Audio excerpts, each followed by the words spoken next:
Hello, everyone, and welcome to the Meet the Authors session. I'm Stefanie Boyer, guest editor for Journal of Selling in our special issue entitled Women in Sales. And today we have our guests who have written the article Identifying and Closing Gender Gaps in Sales Education. So welcome, Jane and Corrine. Thank you for coming here today. Thank you for having us, Stefanie. Thank you. We're glad to be here.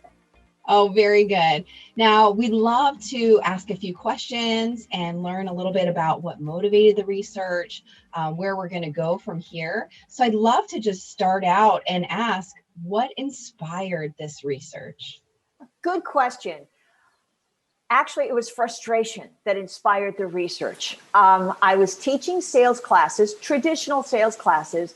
Recruiters wanted diversity and they wanted women. And I also knew from the few women I had in sales and also from attending NCSC and coaching sales teams, women are really good at selling and it's a great career path for women. And yet I could not get women to take a sales course. I mean, I tried everything, could not get them to take a sales course. So I figured the first step to getting them to consider a sales career would be develop a sales course that would attract women.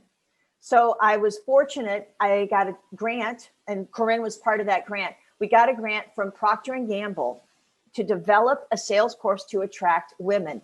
The idea was, first of all, try it, you'll like it. Just take a course, try it, you'll like it. Secondly, in that course, we had the opportunity to change perceptions. Like, oh, wow, this isn't what I thought sales was at all. No, you have to listen. It's empathy. It's building relationships. It's helping people. It's problem solving. Everything we like to do. And then third, I knew we had to teach confidence because that's an essential skill in sales. And developing this course allowed me to do that. Anecdotal evidence, I knew the course was successful. I knew the course was doing what it was supposed to do based on feedback. Corrine helped gather the numbers to substantiate that, yeah, we're making an impact. Yeah, absolutely. And we also knew that, with the increase in sales programs, which is so exciting at the university level, that the talent pipeline was starting to shift a little bit earlier in terms of attracting, interest in sales as a career. And we realized that if enrollment in the university sales programs, that we were noticing a gender gap, we're not going to, get the females interested early on to have them pursue a career in sales later. So we're like, how can we get these women enrolled? And Jane really spearheaded, the initial idea for the class. And then we worked on, the materials that we could use, because it's not just about getting people, into the door. It's a sales manager does not stop training salespeople once they're hired, right? We needed to develop tools to help reinforce and have a good experience and give, instill confidence for going forward. So that's why it was kind of the 1-2 punch of, increase exposure and then build tools. Great. I love hearing this because it's a systemic problem. We don't have female leadership in sales at higher levels and in management, right? And in sales. And it really starts in that university program. But learning, you're right, learning doesn't stop. So for those that are out there, maybe some sales professors, maybe some sales managers or salespeople, what are some of the outcomes from the research?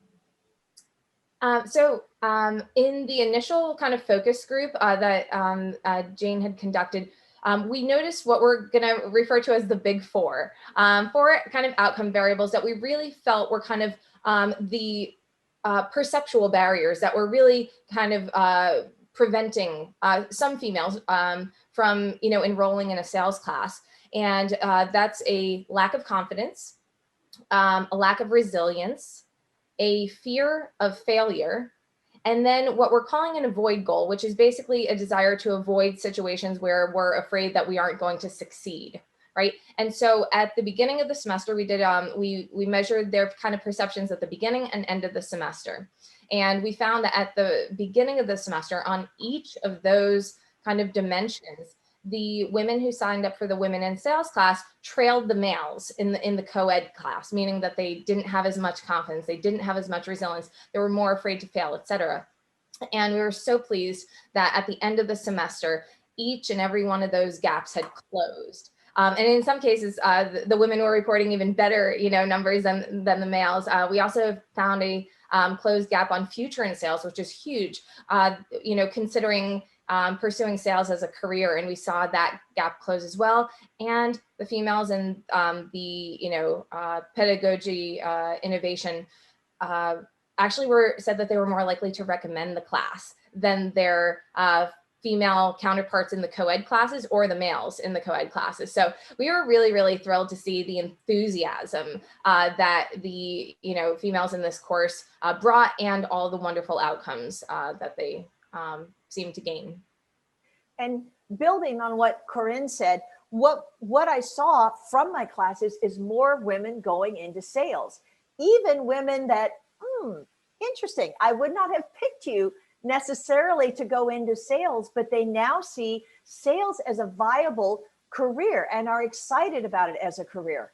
Kind of another outcome of the class that I found intriguing, I teach negotiation because, of course, that's an important skill set. And I always refer back to an early study, Linda Babcock, I believe, at Harvard Business Review, talking about how many people negotiate their first job. And the answer was 57% of men. Okay, good for them. 7% of women. Only 7% of women asked for more than what they were offered. And that is in part contributing to the gender gap in pay. Well, one of the outcomes I saw of this class, as women learned resilience, what's the worst that can happen? They can say, no, I'll move on. Confidence in asking, the skill set, how to negotiate, and we practice before they do it. I see more and more women negotiating their salaries, which is really, really exciting. And I think that's another really important outcome from the class. Oh, this is excellent. I love hearing that. And my research aligns with this too. So it's just so exciting to hear that, for managers and for other faculty, that we can empower our teams and our women to have more confidence. This is excellent. Now, looking back at the research, was there something that surprised you when you were maybe collecting the data, or when you got started, or looking at the results? I think two things really surprised me, maybe three. First one, I was shocked by the demand. The class started as a one-time only, 25 women, 2 men, and that's a whole nother story. I love the men in the class, okay? We always have a couple of men, and they're great. And I thought I would teach it once, disappear. The women told their friends, and it was, when can we take the course? How many, when can we sign up for it? So in 5 short years, it has gone from a class of 27. This academic year, I just looked at the numbers, 240 women in a sales class.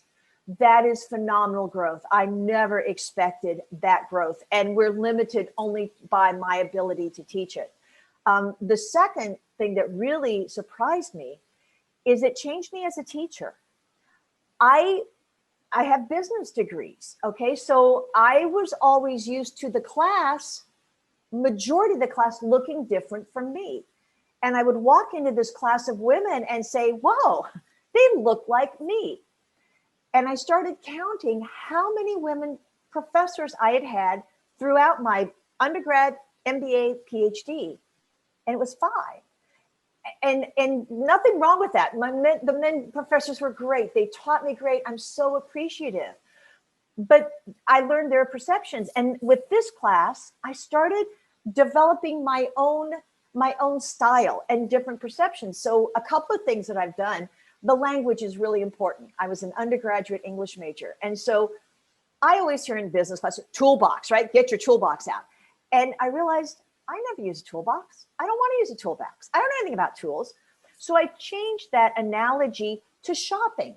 you know what? We're going shopping. And what that means is what looks good on me is not going to look good on Corrine. And what looked great on the mannequin doesn't look good on me at all. And what you wear for a wedding is not what you wear to a football game.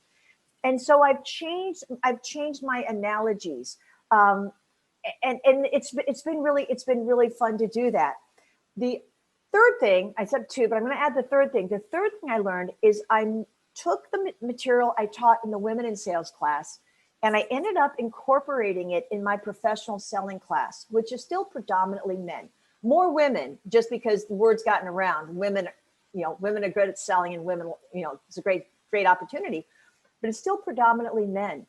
And what I learned is this information does not hurt men at all. They need resilience. They need negotiation skills. They need confidence too. So it's been a win-win-win.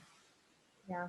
And I think just one surprising thing for me is when at the beginning of this project, when we did the focus group, we thought maybe females were not, signing up for a sales class because they weren't interested, right? It's just like, that's like not something that I care about, like boring or just lack of interest. But the enthusiasm that the women showed when it was like, well, what if we were to offer a course that was focused on women in sales, like, would you be interested? And the, sheer enthusiasm for that really gave us confidence that, hey, we really need basically just really identifying what the problem is, right? It's not lack of interest. It's that there are some hesitations, and how can we address them, and how can we, overcome these to get them in the classroom. Thank you. Yes, I mean, it's so interesting to see how you've been able to mold this and create these opportunities for your students at University of Cincinnati and at Pepperdine. And you've made so much progress. We have also so much really to do. And I know we've taken some steps back because women have left the workforce during the pandemic to care for their families. And, what can we do now as we're rebuilding? What can we do, and what can other faculty do? What can other managers do, so that if we look back in 5 years, we're not going to be where we are now, that we'll have made even more progress? Yeah, so I think that, it's manifold. First of all, if you're an educator, you might be able to try to, replicate the innovation that, we rolled out, starting with possibly a designated court class section of, introductory sales that kind of, targets those who might otherwise hesitate to take the class. That's not going to be feasible for everybody. Not everyone is going to get permission to have a separate class and everything. But if that's the case, they might be able to hold an informational event, right? That kind of attracts maybe underrepresented for the field, students, that really kind of answers any questions or hesitations that they might have, and just kind of make it kind of a, really exciting kind of kickoff event so that they'll consider the class. And then once, they're in the class, they could do that resilience, assignment that we used in ours. If you're a practitioner, on the other hand, it's going to look a little bit different. We might want to focus on how recruitment messaging could, be adapted to, attract people who are concerned going in. They might not have, they're interested, but they don't have the confidence, or they're afraid to fail, right? As many of us are going into a new domain where it's very uncertain. So they might be able to focus on, language about, open, for beginners, or, no experience required, to really kind of just like say, okay, like I'm not behind already, right? Like I don't feel like I'm behind everyone else and can't catch up. Or we could change the language to, focusing on what you could gain confidence through doing this, or, become more resilient, quash the fear of failure, blah, blah, blah. So we could kind of go from a couple of different angles. And then of course, having training opportunities, networking events, once they are in the workforce, to make sure that we're reinforcing the positive connections, female role models, to help, newer female employees ascend during their career. And adding on to that, I would definitely encourage, it can be replicated. I mean, this model can be totally replicated. We are this close at the University of Cincinnati to developing a Women in Finance course, because finance is another area where women are underrepresented. And the same idea, try it, you'll like it. In that course, the resilience activities and exercises will also be included, because that's important in finance also. In the works, or at least in discussions, a Women in Entrepreneurship program, a class, a Women in Economics class. So I would encourage other educators, take the material and replicate it. Excellent, excellent feedback, excellent research. Thank you, Jane, so much. Thank you, Corrine. It's been a pleasure learning about this. I'm hoping that if other faculty see this, if other managers see this, they can use your resiliency training to empower their women, to get them excited about sales, and use some of these great tips. And I loved what you said about the wording, not wanting to start out and feel like you're already behind, to really speak to women. And I think that that's advice that other faculty can use now. So we love getting that kind of applicable advice. Continue on this research stream. It's excellent, it's relevant, and it's so needed today. So thank you. And everyone, please tune in and continue to come back to see all of the authors in the Journal Selling special issue for Women in Sales.